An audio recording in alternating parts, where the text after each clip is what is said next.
Salut à tous la team OL, Thomas M Show pour Lyon Fan TV. Très heureux les gars de vous retrouver pour une nouvelle vidéo.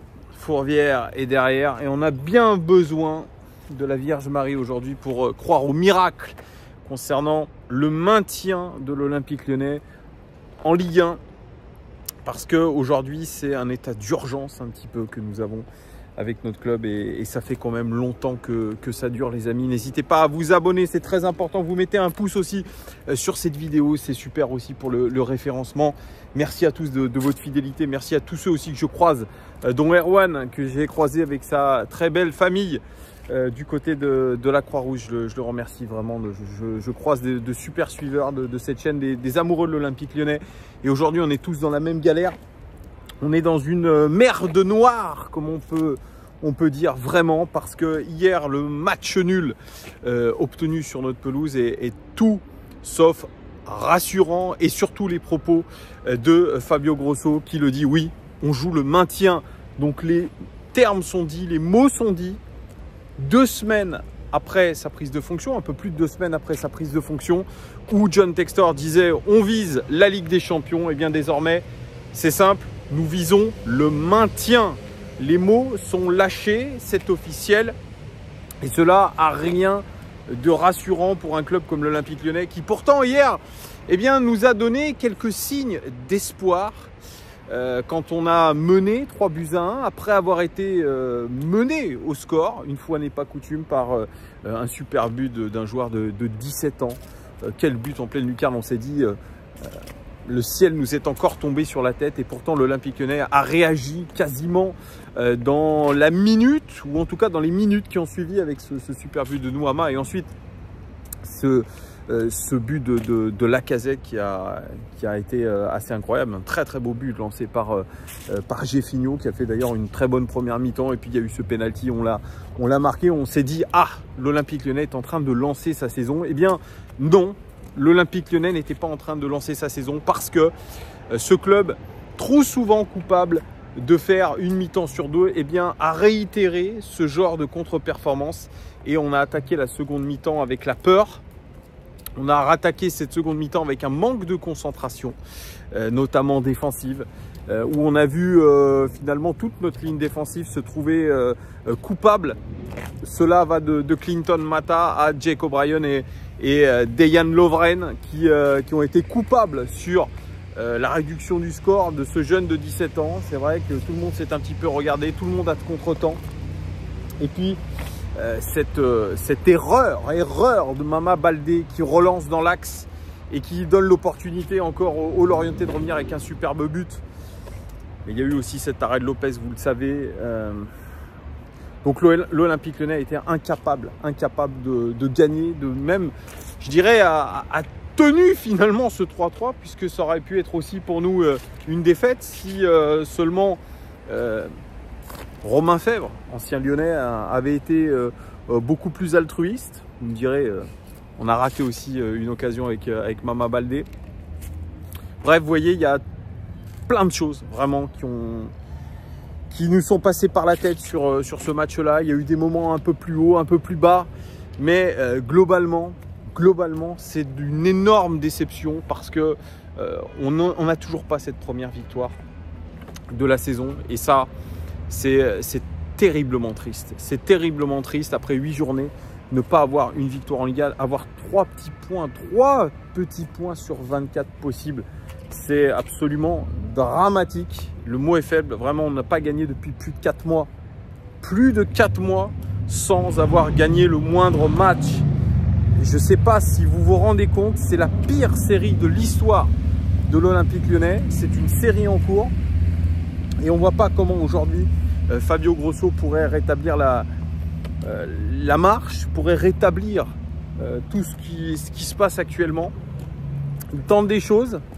Il avait décidé de couper dans le vif, de trancher dans le vif en alignant Mamadou Diawara, seulement 18 ans, qui a une semaine de groupe pro derrière lui, qui a fait plutôt une bonne entame de match, même si sur le premier but lorientais, il se fait éliminer tel un enfant, même si c'est un jeune joueur. Il se fait éliminer par un joueur, lui, de 17 ans. Donc c'est pour vous dire, il se fait éliminer. Mais derrière, il apporte sa fougue, il apporte son envie, sa détermination, je dirais, sa jeunesse aussi. Et il a été intéressant. On a Shkelly Alvero au milieu de terrain qui lui a apporté de la densité, même si j'aimerais que balle au pied, ça se passe un petit peu mieux. Puis Maxence Cacré, qui malheureusement, lui aussi fait lui qui fait une mauvaise partie des corners et des coups francs tirés d'une manière aléatoire. Et ça aussi, c'est une véritable épine dans le pied que nous avons. Il a eu des choix forts quand même, vraiment. Mais je dirais, son coaching a été désastreux à Fabio Grosso, qui lui a soufflé dans l'oreille de faire ces changements aussi cataclysmiques, de faire une défense à 3, d'avoir finalement 9 joueurs à vocation défensive sur la fin de match. Finalement, le trouillomètre au maximum, parce que quand vous commencez à mettre une stratégie défensive dès la 60e minute pour préserver un score, vous montrez à l'adversaire votre faiblesse, vous montrez que vous avez peur et au final, vous vous faites planter. C'est la réalité des choses. Il aurait fallu continuer à attaquer. Il aurait fallu garder cette structure en 4-3-3. Il n'aurait pas fallu faire sortir les hommes qui ont apporté de la stabilité ou un semblant de stabilité sur cette première mi-temps. Donc il s'est trompé, Fabio Grosso. Sauf que le problème, c'est qu'on n'est plus au temps du tâtonnement. Il faudrait lui laisser du temps, mais on n'a pas de temps. Il faudrait lui laisser aussi le temps de prendre de l'expérience, Fabio Grosso. Mais ce n'est pas le cas. On ne peut pas lui laisser prendre du temps. Donc tout est fait aujourd'hui dans l'urgence. Est-ce que c'est un coach qui peut gérer un groupe dans l'urgence? Eh bien lui aussi, il est en train de se poser la question. Mais clairement, cet excès de positivisme dont il fait preuve, à savoir, oui, j'ai vu des choses hyper positives, des choses sur lesquelles on va pouvoir s'appuyer. On va travailler pendant cette trêve sur le physique, sur le mental, sur un petit peu tout. Et ben, je me demande comment il va travailler parce qu'il sera amputé aussi d'une partie de son groupe. Donc il y a 2 semaines aujourd'hui qui vont être encore une fois très compliqués dans les têtes et je ne vois absolument pas encore aujourd'hui comment il sera capable de faire évoluer les choses. Moi, je vous parlais d'un coach mental de renom. Ça n'a toujours pas été utilisé par l'Olympique Lyonnais. C'est pas faute de le dire à Santiago Cucci toutes les semaines. Il voit mes messages, il ne répond pas, mais c'est une option que nous n'avons jamais testée, jamais tentée. Je ne sais pas. Même s'il y a l'idée dans la tête des dirigeants lyonnais de le faire, je ne vois pas. Sincèrement, là, les gars, nous sommes vraiment enlisés dans une des pires situations possibles avec des joueurs qui n'ont jamais joué le maintien. Et puis voilà, on a des leaders, effectivement, qui sont un petit peu, eux aussi, en difficulté. Alexandre Lacazette, lui, a bien, je dirais, s'est bien relevé avec ses 2 buts marqués. Ce but sur penalty qu'il fallait mettre, et puis ce très beau but aussi qu'il met, le 2e but lyonnais, il est magnifique. Et on a retrouvé un petit peu du Alexandre Lacazette. Il s'est malheureusement éteint en 2e mi-temps, un petit peu comme toute notre équipe. C'est ça qui est dommage. Dejan Lovren, je vais pas trop en parler. Moi, je trouve qu'il a fait un mauvais match. D'ailleurs, il nous coûte un penalty. Plus Clément Turpin a été extrêmement généreux avec nous, extrêmement généreux. Tout était aligné pour avoir cette première victoire et vous n'arrivez pas à l'avoir. Je pense que c'est encore plus dur dans les têtes que d'avoir pris une défaite cinglante.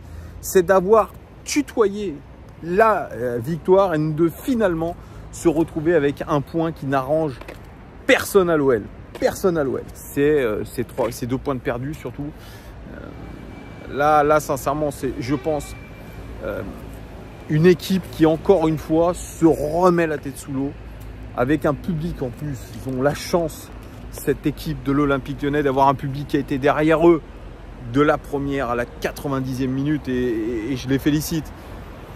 Mais aujourd'hui, voilà, le constat est un constat d'échec dans une équipe vraiment qui a la tête sous l'eau. Alors franchement les gars, c'est difficile vraiment de vous en parler chaque week-end, de faire des débriefs. Je remercie d'ailleurs toute ma team là, qui a été incroyable hier encore sur ces débriefs. Moi, je suis aussi peiné que vous. Je suis aussi peiné que vous quand j'entends Maxence Cacré dire il ne faudra pas être à 100%, mais être à 200%. Ils n'arrivent même pas à être à 50%. Comment veulent-ils être à 200%? Il y a trop de manque, il y a trop de dilettantisme dans cette équipe. Antoine de Madagascar disait il n'y a pas d'exigence. Et c'est un petit peu ce qu'a dit hier Rémi Vercoutre au micro d'OL Play. Rémi Vercoutre, il fait souvent des bons constats, des bonnes analyses, malheureusement qui ne s'appliquent pas sur le terrain. Il a dit, c'est vrai, on a encore fait preuve un petit peu de manque de vigilance, de manque de concentration. Mais lui, il mettait ça sur le compte de joueurs qui n'ont pas l'habitude de jouer ensemble. Mais malheureusement, il faut quand même essayer, même si oui, il n'y a pas l'habitude de jouer ensemble, qu'on teste des choses. Il faut absolument avoir de la rigueur. Cette rigueur-là, elle ne peut pas s'apprendre comme ça. Cette rigueur, elle va aller avec aussi la confiance en soi. C'est pour ça que je disais qu'il faut absolument quelqu'un qui travaille sur ce mental, qui fasse, je sais pas, peut-être de l'hypnose un petit peu, pour soigner un petit peu les têtes. Parce que c'est là un déficit de confiance criant et plus les matchs passent, plus les semaines passent, plus ça devient compliqué. Nous sommes qu'au début du mois d'octobre. Et déjà, on est dans la nasse la plus complète. Il faudrait pouvoir enchaîner plusieurs victoires de suite. On a déjà un match capital face à Clermont. Clermont qui pourrait avoir gagné d'ailleurs son match sur tapis vert par rapport à l'événement qui s'est passé contre Montpellier. Donc on finirait à être bien bon dernier et c'est évidemment un concurrent pour le maintien, Clermont.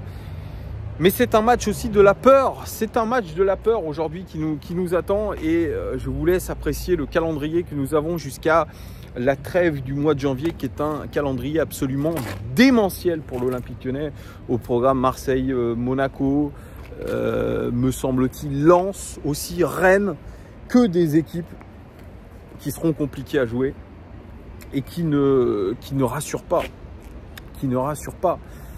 Donc aujourd'hui, vraiment, je suis désolé d'être aussi défaitiste, négatif, mais je suis dans une logique plutôt fataliste par rapport à ce qui nous arrive. Je me répète, nous répétons de match en match dans l'analyse. L'analyse, on l'a faite. Oui, on a vu un petit peu l'Olympique Lyonnais hier avoir des soubresauts, une capacité à aller verticalement vers l'avant, à être méchant, efficace, et puis finalement un Olympique Lyonnais qui s'est complètement décomposé, mais comme on l'a tellement vu par le passé, toujours les mêmes mots qui frappent des joueurs différents. C'est ça aussi qui m'interpelle, c'est que vous avez beau changer une partie des joueurs présents, vous avez quand même ces mots qui continuent. Alors est-ce que c'est un problème physique? Il y en a certains qui le disent. Physiquement, on a baissé de pied.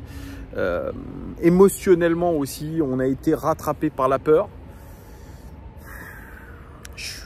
Je vois pas, franchement, je vois pas aujourd'hui, même en menant 2 buts, face à une équipe qui est complètement dans le trou, Lorient, hein, depuis le début de la saison, on va pas se mentir, c'est une équipe dans le trou, et on arrive quand même à se faire marcher dessus. Que voulez-vous que je vous dise? Et moi, j'attends un petit peu vos commentaires aussi, voir ce que vous en pensez.